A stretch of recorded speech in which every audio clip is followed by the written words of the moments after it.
नमस्कार, आपण पाहत आहात लोकप्रगती वार्ता। आध्यात्मिक, मनोरंजन, सामाजिक, शैक्षणिक, राजकीय ताज्या घडामोडींसाठी आपल्या लोकप्रगती वार्ताला सबस्क्राइब करायला विसरू नका। लातूरमध्ये 500 खाटांचे अत्याधुनिक जिल्हा रुग्णालय उभारणार, पालकमंत्र्यांच्या हस्ते भूमिपूजन। लातूरकरांचे स्वप्न साकार, नवीन जिल्हा रुग्णालयाला हिरवा कंदील, निधीची कमतरता भासू देणार नाही, पालकमंत्री भोसले। लातूरकरांच्या अनेक वर्षांच्या प्रतीक्षेला अखेर पूर्णविराम मिळाला असून शहरात नवीन जिल्हा रुग्णालय उभारण्याच्या कामाला आज औपचारिक सुरुवात झाली।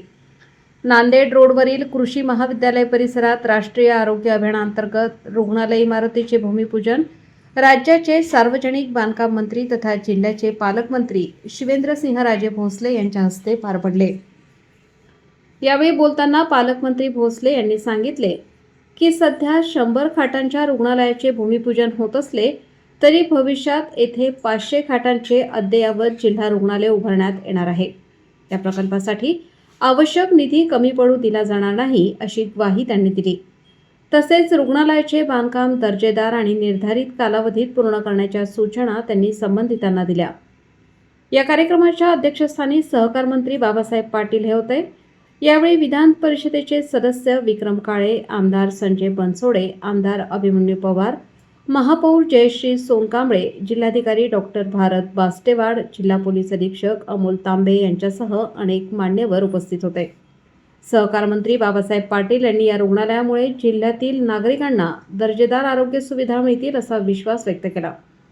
बदलत्या जीवनशैलीमुळे आरोग्य समस्यांमध्ये वाढ होत असल्याने अशा आधुनिक रुग्णालयाची गरज होती असेही त्यांनी नमूद केले।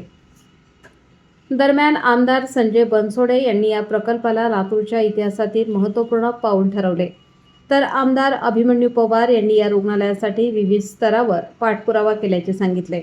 जिल्हाधिकारी डॉक्टर भारत बास्टेवाड यांनी रुग्णालयाची क्षमता 100 वरून 500 खाटांपर्यंत वाढवण्यासाठी आवश्यक प्रस्ताव तातडीने पाठवण्यात येईल असे स्पष्ट केले। या नव्या रुग्णालयामुळे लातूर जिल्ह्यातील नागरिकांना अत्याधुनिक आणि दर्जेदार आरोग्य सुविधा मिळण्याचा मार्ग मोकळा झाला आहे। चालू घडामोडींच्या अपडेट जाणून घेण्यासाठी आपल्या लोकप्रगती वार्ता चॅनलला सबस्क्राइब जरूर करा। बेल आयकॉनवर क्लिक करा आणि रहा अपडेट।